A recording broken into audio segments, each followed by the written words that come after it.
may be the greatest catch I've ever seen in my life. All right, guys. Well, that was a very, very interesting week of football. I think there's going to be a ton of stuff to cover going into week 9. As always, we are going to be providing more videos than anybody else on Fantasy Football YouTube. As always, we are going to be live streaming every single night this week. Monday, Tuesday, Wednesday, Thursday, Friday, Saturday, and Sunday nights. So please make sure you're subscribed. And also, guys, with those live streams, we are scheduled to live stream after the game on Monday night. And then Tuesday, Wednesday, Friday, Saturday at 9 p.m. Central after the game on Thursday as well. But in case we go a little bit early, make sure that you have your notifications turned on next to the subscribe button, because at the very beginning of every single live stream, we wait to answer any donation questions that come in, and we only focus on the general chat. So for everyone having their notifications on, for everyone who comes in right away, you get your questions answered pretty much right away. So let's get into this video and let's talk about 10 lessons that we learned in week 8. And this is going to be kind of hurtful with some of these because we were wrong about, I would say, a good amount of things this week, honestly. And the first thing we were wrong about was Jonathan Taylor. So it looks like Jonathan Taylor went from being a running back I thought was a top 10 option this week to being someone that we cannot start going forward. I mean, 11 carries this game, 31 total yards, 2 receptions. This is just not a player that we can confidently project his usage for the rest of the season. On top of that, yes, we thought that he was actually going to be a very talented running back coming into the NFL out of Wisconsin. I thought that he was going to be able to be a significant upgrade over Marlon Mack for this Indianapolis Colts roster. And now, honestly, it looks like he's getting outplayed by both Nyheim Hines and Jordan Wilkins. So if he is not going to be efficient with the touches that he sees in this offense, on top of that, we are not going to see him get the feature down role. I mean, there's really no reason that we should be jamming in Jonathan Taylor into our starting lineups going forward. Obviously, this is something that we can see change in 2020. But coming out of the bye week, I thought they were going to get him more involved, and they just took him out of the offense almost entirely, only having 11 total carries. Just not something that we are going to be really wanting to see in a game where the Indianapolis Colts put up a ton of points.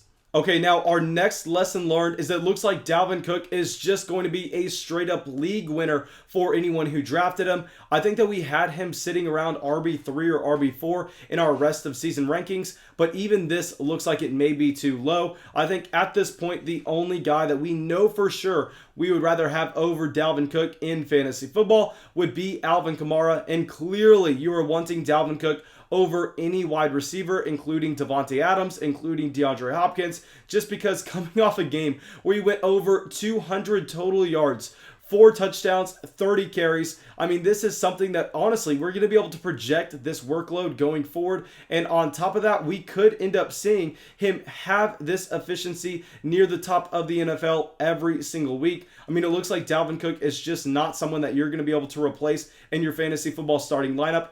I mean, this is just embarrassing, honestly, with what we said about Dalvin Cook earlier on this year.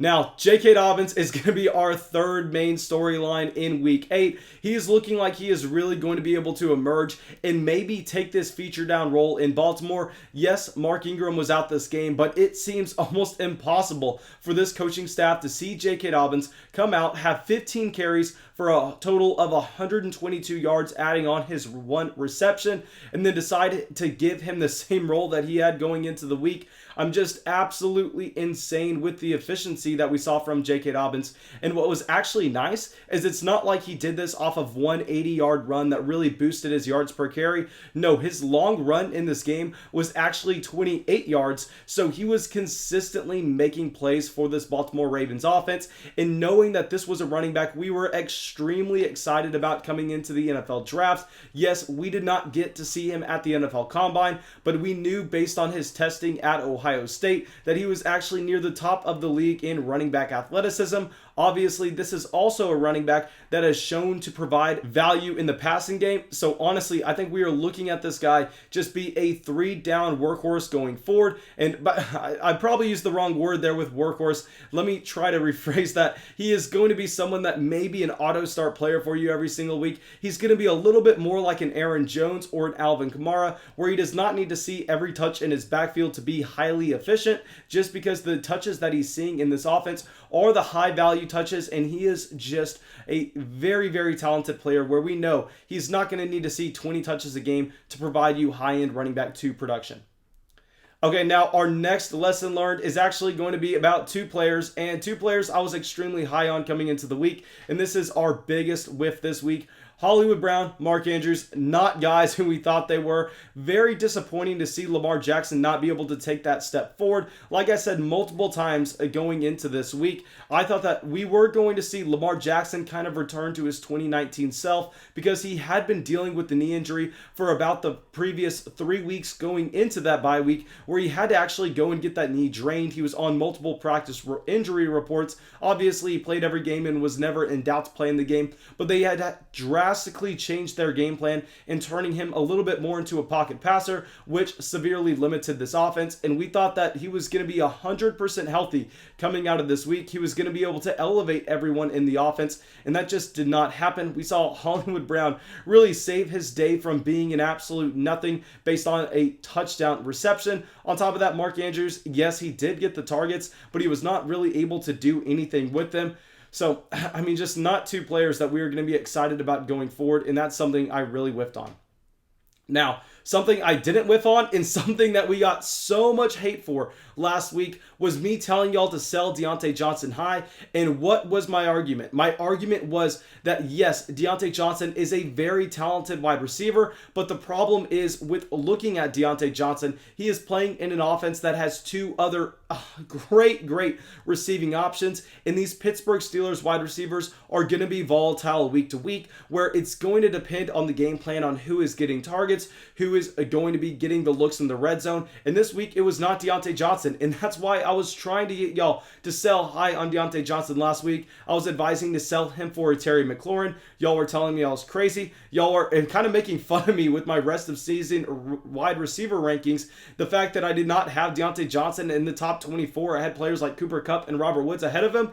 Guys, this is the reason. It's because all of these Pittsburgh wide receivers are going to be extremely volatile, and we don't know which one we can rely on.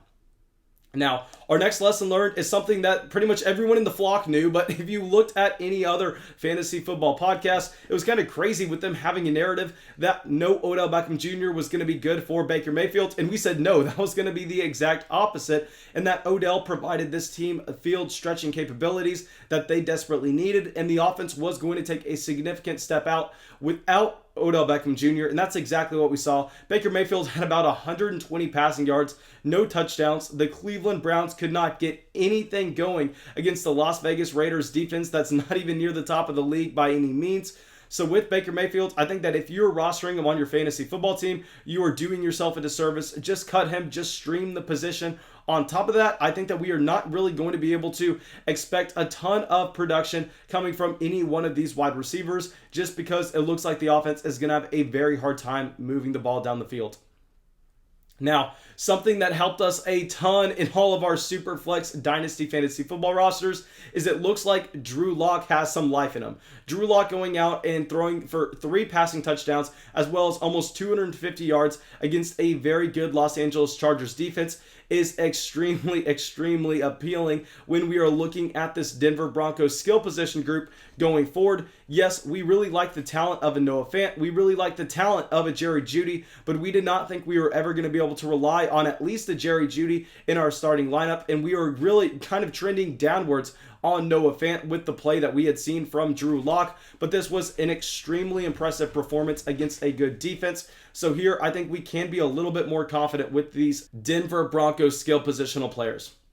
Okay, now our next lesson learned is that it looks like Jimmy Garoppolo is complete toast. I mean, I would not be surprised if Jimmy Garoppolo only sees 1 or 2 more starts for the San Francisco 49ers offense this year. Going out, not even throwing for 100 yards and and having an interception. And just the San Francisco 49ers were not able to move the ball down the field whatsoever against a very bad Seattle Seahawks defense until we actually saw Nick Mullins come into this game and kind of save the day for some of these San Francisco 49ers players. Now with Jimmy Garoppolo, obviously if you have him in a 1 quarterback league, you are just 100% safe to go out there and cut him. And what's actually decent about us not necessarily being able to rely on Jimmy Garoppolo is it does not drastically alter our evaluations of a George Kittle. of a Brandon Aiyuk because both of these players don't need great quarterback play to be productive. I think that really this impact is not that large outside of just a major storyline to talk about in the NFL. A Super Bowl quarterback going from being one of the best quarterbacks in the league to one of the worst in a span of a year. Very concerning. Okay, now our next lesson learned is that this Indianapolis defense is 100% legit. I think we can confidently say that this Indianapolis unit is a top 3 defense going forward. I mean, we actually said that Deandre Swift was a must-start running back for us, and I'm not even going to back away from that because we actually saw Deandre Swift lead this Detroit Lions running back group in carries and also receptions. So we saw the exact role that we wanted to from Deandre Swift, but the problem here is just the Detroit Lions were not able to move the ball down the field at all against a very good defense, especially whenever they were missing their top option in Kenny Golladay. Okay, now our last lesson learned is it looks like Brandon Aiyuk is truly an emerging player in the San Francisco 49ers offense. Y'all know he was one of our must-start wide receivers. I told so many of y'all in the live stream to jam in Brandon Aiyuk, and halfway through that game, before we saw the switch to Nick Mullins, guys, I was worried. Brandon Aiyuk pretty much had like 60% of Jimmy Garoppolo's production, but it was not accounting for much just because this offense was atrocious. Then Mullins comes in, he saves the day. Aiyuk goes out there, has 8 receptions, 91 yards, and a touchdown in double-digit targets. I think that he is a confident start for us going forward if we do not see Deebo Samuel back anytime soon.